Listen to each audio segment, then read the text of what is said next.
We are live at 5. Yes, Women's History Month continues. And before we even start here, Amanda, I got to give a shout out to everybody out there. All the women out there, Women's History Month. This is for you. Shout out. Hell yeah. What a great month. Plus, it's every month, Women's History Month, of course. We celebrate it all the time. So today, I am pumped. I'm back in my hometown here in Fayette County. Man, we are going to rock it out with Amanda from Connersville, PA. If you don't know where Connersville's at, check it out on a map, everybody across the country. You got to come and check it out. Seriously, it's great mountains, great everything. But today, we have a story, Amanda, that we're going to talk about. We're going to put you in the spotlight. First off, welcome to the show. Thanks, Rick. I'm really happy to be here, and I'm so excited that you were willing to give me the opportunity to share my story. All right. Well, you know what? We got to spice that up a little bit more, okay? So are you excited or what? I'm so excited.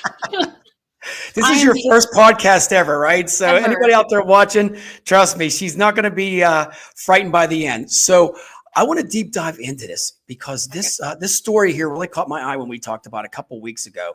And I'm going to tell everybody out there, you're going to have tears of, trauma, but you're going to have tears of triumph at the end. I'm going to tell you what, because this story really is just something that I hope people get inspired by, Amanda. So, let's just start with, had your son's how old right now?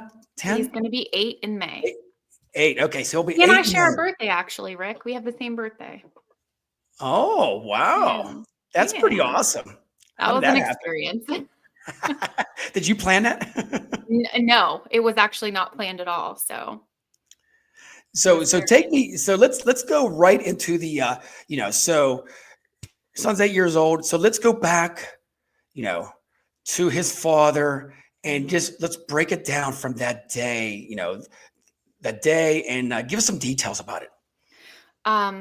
Well, I was out earlier that day with some girlfriends at a winery, and my son had been with my mom. And it was such a great day. It was so nice and relaxing. And I was picking up my son and his big sister, which was also his father's daughter. So his father has 3 kids. And my son is the youngest, and he has an older brother and he has an older sister.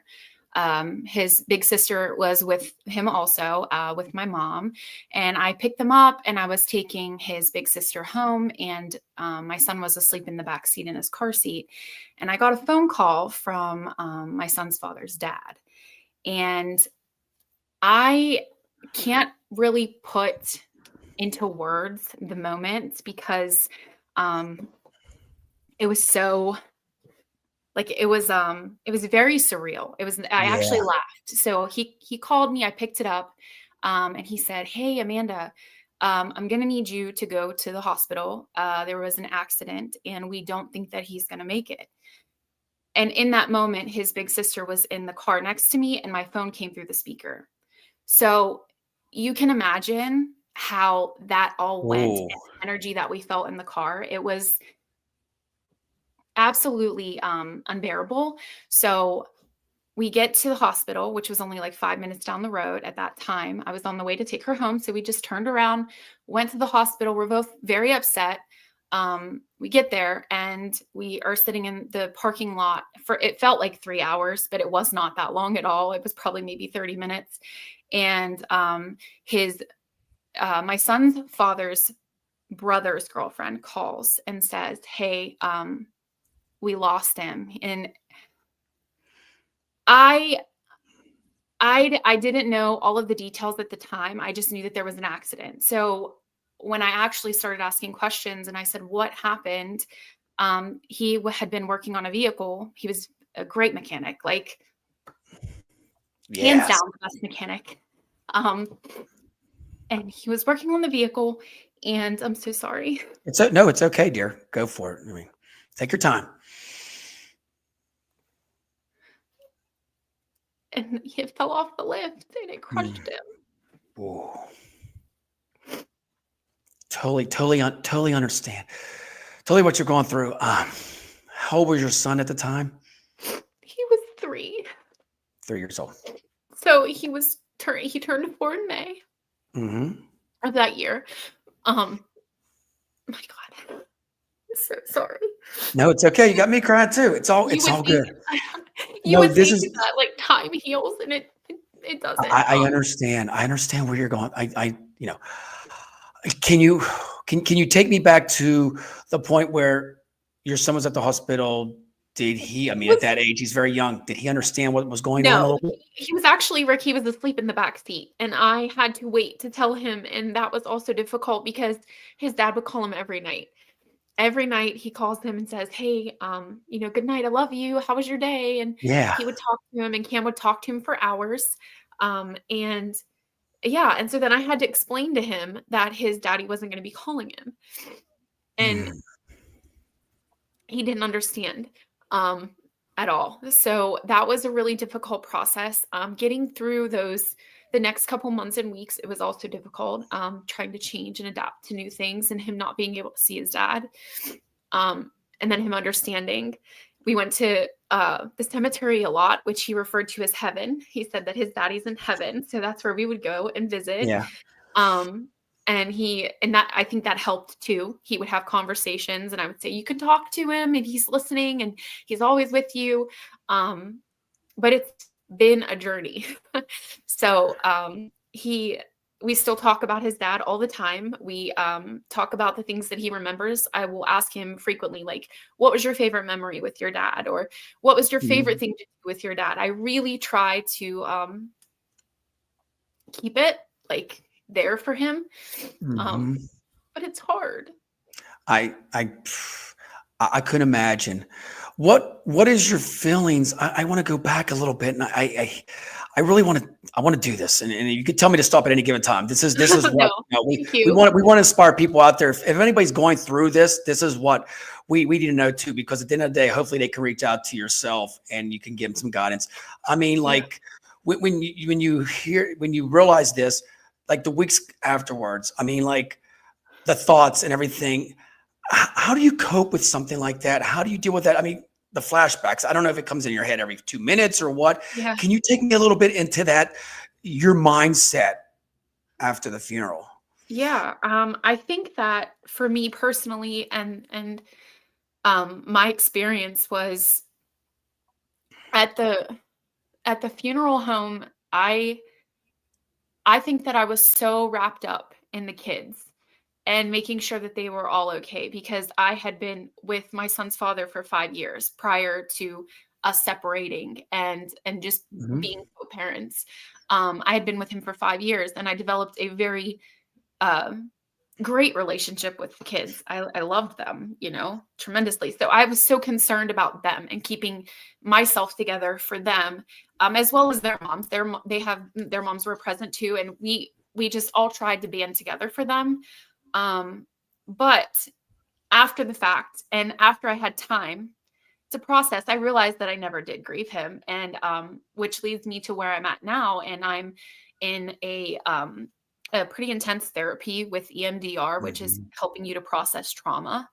And I recently found out that I have complex post-traumatic disorder from, just repeated exposure to death and, other traumas in my life. So I'm working through that. I think that Yes. after the fact, I was in a fog for a very long time. I think that I used, some alcohol to numb how I felt. I was too afraid to face it, because that would include crying, and I hate crying. Anybody that knows me knows I hate it. So it was it was tough, and it still is tough to this day. I still struggle clearly. I still it hurts. So very And much. I really want to deep dive into this a little bit too. Can you tell everybody out there that this wasn't the first tragic accident that has happened to you? You've had, please just describe that. Yeah, so unfortunately it's not. It's in my years, I'm 35. I had three different men that I had been romantically involved with in a relationship that had passed away. The youngest I was 18, and Mm. he had been in an accident with a vehicle back like in the mountains, in the Dunbar Mountains. I don't know if you're familiar. I'm sure you are. Like we're Oh Ohio yeah. back there. So he was in a really terrible accident, and that was one. And then I had lost another one in a car accident, and then another one to drugs. And so it's just been an like I said, an exposure over and over of losing people that, you know, and then Well, my family have lost. I mean, everybody has loss, but it's a tremendous amount of loss. but you got to stay strong. You know that. And we always Yeah. say that, but we talked about this off, but at the end of the day, you're the only one that can take care of yourself, the self-care. You know, we all could be there for you, embrace you, but you have to embrace yourself too on that stuff. I mean, I can't imagine all this, you know, this trauma that's coming in, into your life, and, talking to you, you're upbeat, I mean, Thanks. I got to ask you about the therapy, like when you go home at night times, is there any tips you can give, or anybody out there that's going through this stuff? Is there anything that like assists with the healing? If I can speak on anything, it's talking about it. Like the best thing I ever have done was to talk about it, to just be open. And the more I conversate, like I have so much support in my life, so many people that love me, and I'm forever grateful for that. But those were also people that went through that with me. So they are great listeners and great support, and they will help me if there's a day that I just need maybe like a mental break, or, they'll help me with Cameron, because naturally I don't have that support, with his dad being gone. So yeah, I think that talking about it is the most important thing you can do, because it just, I think, in my opinion, I think that you heal when you talk about it, because you're bringing up those emotions, and the only way you're ever going to get through and heal is to feel those emotions. So even though I'm afraid of crying, I'm fully aware that crying is a normal emotion, and Yes, it is. You should do that. You should. Men, women, all of us, we should cry. We should express that and heal from it. And that's your body wanting to heal. And I think that that's the best thing that you can do. I love that. Seriously, what you're doing, and you're making an impact. I got to tell you, just talking off stage again, I keep saying that, is like, you're so bubbly. And so what is making you heal now? Let's go into the triumph part here. You found this career that out of nowhere, Fayette County, and you're going to be a plus size model. Here we go. I love it. I know. It was, I will say that it was something that took losing someone so important in my life to realize that, what am I doing? Like, why am I not pursuing things that I want to do? It's because I was in my own way. I'm like, nope, they're not going to like you. You're too big. Guys are going to be like, ew. And just so many different unnecessary things in my head that were holding myself back. So I had made the choice. I reached out to somebody that I knew that was a great photographer, and he was willing to take some photos for me. He submitted them to an agency, and the agency reached out and was like, hey, we want to sign you. And I'm like, what? Okay, so time out. Let's just go back to, like, you get the photographer. What's going through your mind before you even get these pictures? You're like, I mean, I got to review them, make sure they look good. Were you like nervous? Did you think? I was so nervous. Well, this photographer also is a very accredited photographer. He's done Vogue. He's done some really awesome things. So for me, never, ever dreaming to be a model, he's telling me, oh, you have to look at the camera, smile with your eyes. And like, there's all these things. And I'm like, I have no idea what you're talking about, but I'm going to try my best. So, and he was encouraging, and that went swimmingly. But the thoughts in your head at that time, it's all you being in your own way. Stop like prohibiting yourself to do things that you're more than capable of doing, just because of your own stereotypes or your own beliefs, your limited beliefs. Like, you don't do that. Don't do that. Life is too short to do that. You summed up real quick. It's like that no judgment zone we talked about with like Planet Fitness. Not even giving a plug. But at the end of the day, it's like, you know what? The only person you should judge is yourself. I mean, and I love it. So, okay. So, you got this photographer out there, it's professional, and they're telling you to look at all these shots and stuff like that. How long did the shoot go? Because I know this stuff personally, like Oh it my takes God. forever. Am I right? Well, yes, because when I brought my stuff was wrinkled, and he's like, "We have to steam it," and I'm like, "I don't know what you're talking about. I don't know how to steam anything." So he brings out this portable steamer, and he's steaming my clothes, and he's Hmm. like, but then we got like Aquaphor to make your skin look shiny and moist, like you have moisture. There was so many different things. I was up on a tree stump in platform shoes trying not to fall because I had no balance. I still have no balance, but it was one of the most liberating feelings, though, being able to just live out something that I had always dreamed of. I've always wanted to be a model. When I was younger, Nice. America's Next Top Model was my absolute favorite show. Um, yeah, I was like, screw this. I'm going to go for it. And I I did. love it. And I I love got it. So signed. how did you feel like, I mean, did you, because just talking about this, you still feel so free right now. I It's like with do. this, I do. with, It's such an with these incredible pictures and okay, so you get them back. And of yeah. course I can tell right now that you're loving every one of them, which, you know, Yep. in modeling, they only submit, you take 400 pictures, only 5 make it sometimes, you know what I mean? It was the And truest. Yes. what did the photographer say, like, you know, critiquing which ones? Because you probably liked ones and he probably said, I like these instead. Yes, that did happen. However, I did like some, but he picked the ones that he thought were the best, and I trusted Mhm. his judgment. Clearly, I trusted his judgment. And in the email that he had sent, he made the comment, and I just thought this made me feel like $1,000,000. He said, well, I don't know that he said this in the email. Actually, I retract that. He said it to me.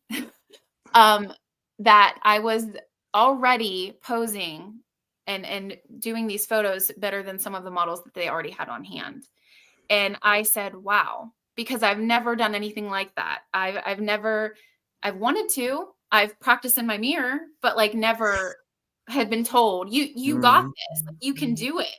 And you're out here doing it. So I just, it was, it was a whirlwind. It's still a whirlwind to know that I I can hear it in your voice. I can hear it in stage. your voice. And you know, in our hometown, I keep saying all the time, you know, we love our hometown, but sometimes we get some bad publicity and stuff like that. This is like something great. That's why I wanted to have you on here Thank to put you. people out there like this. That, you know what? Yeah, you could be a model from Fayette County. You know, you can do other things. I mean, it's Yeah. so exciting. So what? So you got the pictures, you submitted them. Apparently, they approved all these. So what's the next steps? So your next steps are you have to build your portfolio. And what that means is you need to meet with a photographer that is approved by your agency, and you take some photos, and we add to the portfolio. So you're building a portfolio for the clients, your possible clients. And this is just an example. Say we have I don't know, McDonald's, for example. Yeah. McDonald's wants to do a new commercial, and they're looking for this specific type of person within this age range or with this type of look. You want your portfolio to show the variety and the versatility of you, which is your different shoots that you have scheduled with those photographers, that show different styles, different looks. Yeah, and then from there, when your agent works with the client, they will send out your portfolio or your updated digitals, which your digitals are something that you take yourself, or you can have somebody that you trust take them, in your home or a place where you have nice lighting, and those are also sent to your clients. So it's a matter of just you have to update information. You have to keep your looks updated. You have to, keep your information updated on the portfolio, and then they will contact their clients and the clients will book you. So they might contact you back and say, hey, are you available these dates? And if you say yes, you can be booked, and you might be booked for a day. You might be booked for 2 days. It just depends. Well, look at you. So, okay, so the work. I think you've done some runways. Can you explain about that? What kind of work have you done since then? Um, So my work is slow moving, and I will tell you that I have a full-time job. So outside of my modeling career, I do have a full-time job. Also have a son who's in sports. You So are a busy girl. yes, I'm very busy. And so for me, it's slow moving, and I'm absolutely okay with that because I want things to happen organically. I don't want to push anything. But I am open. So like anytime my agent reaches out and says, hey, is this something that you can do? I'll review. I look at the dates. I look at if the dates interfere with my work schedule, I don't do it. If the dates interfere with something for my son, I don't do it. I decline. So it all depends on your availability, on what you can do. And my job so far, the things that I have been booked for was I had done the Pittsburgh fashion show 2 years in a row so far. So I got to walk the runway. Woo, look at you. That was one of the most nerve-wracking experiences ever, because you think in your head, you're like, oh, they just walk and turn and give looks. But they have like a map on the floor where you need to walk and the time that you need to walk, and you have to be in line with people, and you can't look at your feet, and you have to look straight ahead. You want to smile with your eyes. And sometimes they don't want you to smile at all, or you want to do a spin. So it's all up to the designer. It's up to the agents. It's so, I don't know how else to explain it, except it's an incredible experience. And I'm going to tell you, it's female, male to pursue modeling if they want to. It's fun. And if anything, it's fun. I get to be myself. I get to walk down a runway and have people look at me, and I feel like $1 million. Like, and especially when they call your name out, when I got to throw this out there. When I did it, there was the X's on the floor. And then you know what? You're trying to look down, but you don't want to look down because you want that side view before you go off. And it's like, the nerves, because when you're in the line there's somebody before you, and then it's showtime for you. And I don't know about you, but I kind of blacked out sometimes. It's like you just see the lights and it's like, oh boy, it's showtime. I pick something on the wall and I just stare. I'm like, don't look like you're disassociating, please. But like, dang, it's not that easy, in my opinion. It's not that easy, but it's fun. It is so much fun. The relationships I've made, the people I've met. I met a lady that is she worked with Wilhelmina Models. Ooh, and oh my gosh, it's incredible. It's incredible. I think that anybody could do it if they wanted to, if they had confidence, because it does take confidence. There it is. Especially plus size. You can't walk with your head down. You have to be confident. And that takes work too. So, and it all comes with the modeling. I think I've gained more confidence modeling than I did before I modeled. I just love how you're so hyped up. I always say, strut the stuff, right? Strut it. Right. It's like life's too short, and this is like a passion that you've taken on. Yes. Through this, this history and this timeline of your life. You know what I mean? And I always say it's another chapter. So the chapters are going up, and now they're getting to the point where they're getting exciting now. Your son's getting bigger now. And then you got this modeling career, you got your full-time job, and I can just hear it in your voice, the passion you have for modeling. And I mean, I'm sure it's so exciting. It's like, when you have free time to do it, it sounds like you're so rewarded by it. And I'm sure you get updated pictures. So it's like, you're never bored. You're going to keep updating all the time. No, you can be busy if you want. Again, it's a self-driven type of gig. It's what you make of it. So if you want to put in the work, and this, you've done that. If you want to put in the work, you can do that. You can travel the world, I'm sure, if you wanted to put in the work. But me, with my lifestyle and my everyday job, I cannot do that. So I like to keep mine as more of I want to say like a hobby, but it's something that I love to do when I can make the time to do it. Or if I'm needed, like for the fashion show, it's been 2 years now that they booked me for that. I'm hoping it's a third year, and then I'm hoping it's a fourth year. I hope that's something I participate in every year, because I do enjoy it, but it's very self-driven. It's what you make of it, for sure. What can you tell the women out there? I want you to give them everybody will say, oh, this is great, it won't happen to me. Can you give any insights of this? Because you know what? This just doesn't happen overnight. You worked your butt off to get to this level, and you probably had some doubts all the way through the journey, and now you got that confidence. I'm going to tell you right now, you got a glow going now. So you're rolling now. It's just steamrolling. That's what it's all about. I'm trying. Yeah. But can you tell the ladies out there, that might be there and might be doubting herself, any insights? Well, I will say though, Rick, I think it's ladies and men. I think that I've met a lot of great men that model too throughout this experience. So great models, actually, fantastic models. I think that it just is a matter of doing it.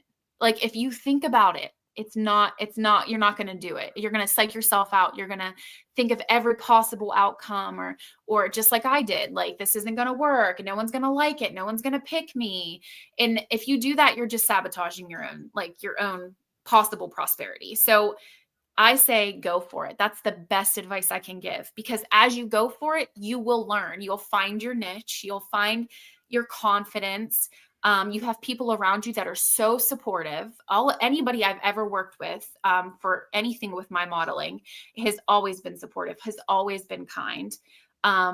They make you feel like $1,000,000, and that's the best confidence boost when you have support coming from the outside, just as much as you feel it on the inside. It's like a double whammy. Who wouldn't want that?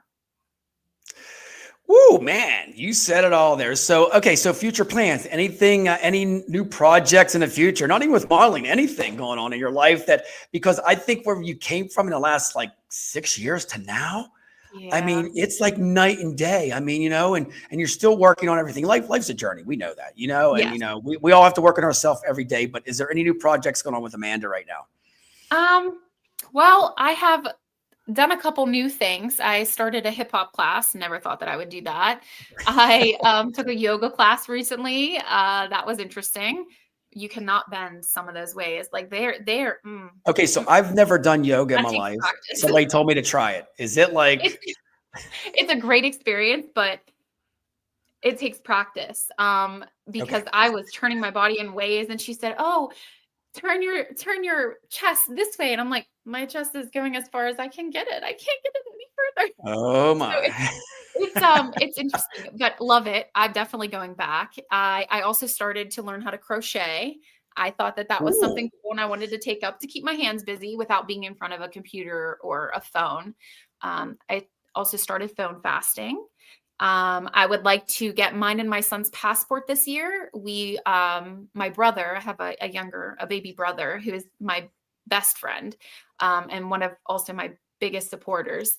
We made a promise to each other we're going to travel more this year. 2025 is the year of travel. So Mhm. he and I have been making plans for the summer, just little like weekend blips, little trips. And that's what I want to do this year. So far, I'm going like year to year for now. I don't want to I love push what too. you said that. And you know what? You're keeping yourself busy. All these Yes, hobbies, and it's a variety. You're just not doing like just yoga. You're going here to here. You're trying a little bit of everything. I can I say with am. hip hop, don't tell me you're going to be in a video soon. Are you going to be No, like a hip hop video? I no, didn't no, know. no, no, no. No, I do it because I really do love to move my body. I love to dance. I was in cheerleading in elementary through high school. I always have loved to dance. But at my age, we don't get opportunities to dance like that, right? Do you get opportunities to just, Can I let just say loose this? I and put music on and dance in my place all the time go? by I myself. That's just love me. that. I'm nuts, so it doesn't matter. But I I think that's love just that. free yourself, right? Free your mind and just Yes. enjoy it. Yes, that's a great attitude to have. So I agree with that. I don't think that I've ever looked at it from that perspective. I should just turn on my music and Turn dance on to the my music and just jam out. See what your son says. He might say, "Mom, what are you doing?" Yeah. Oh, he would laugh for sure. And especially if it's Um, 80s music or 90s music, I'll jam out all day. I mean, it's yes. great. But that's the 80s is feeling you the have to best. have. You just have to embrace life. And I think you are. Before we go, we got some shout outs here. I want to just throw it out at you. Oh, thank you. There's She's great. more. Oh, that's my brother. That's my baby brother. Oh, What's your awesome. what's your brother's name? Brandon Basinger. All right, Brandon. Shout out to you, brother. I never met him, but Yeah. I'm sure one day I will. Is there to wrap it up? If you had to give a couple little taglines for the women out there, throw you on the spot here, what would you tell them? Um, the the best journey that I have ever been on is a self-love journey. And that is encompassing self-respect, boundaries, uh, creating and cultivating healthy relationships, learning when to say no to unhealthy ones. And in it collaterally, you gain confidence because you feel more secure in who you are and your soul and your path. I'm personally on that, which is why I'm saying it's the best. It's why I glow. It's why I'm happy most of the time, because naturally everybody can be unhappy. But I think that a self-love journey is the best thing that you could ever do to invest in yourself. I love that. Well said. Okay, Amanda, your first time on a podcast. What do you think? Did you do it or what? You I don't rocked it. know. I think I did the best I can, Rick. You did incredible, dear. I got to tell you, anybody out there across the whole globe, I mean, you're out there on YouTube and all that stuff, especially Fayette County, please give her support. Where can they reach you at? Because, you know, there might be women out there that want to just talk to you. Oh, of course. I have a Facebook, Amanda Basinger. You can look me up. And then I have Instagram, also Amanda Basinger. There it is. Well, hey, you inspired me so much. I am glad. Look at that. We went from tears to joy and happiness in what, less than 30 minutes? That's what it's all about. Well, hey, thank you so much for coming on. We'll have to bring you on again. Hey, everybody, it's, you know what? Time to get out of here. That's a wrap. We'll see you next time on another show.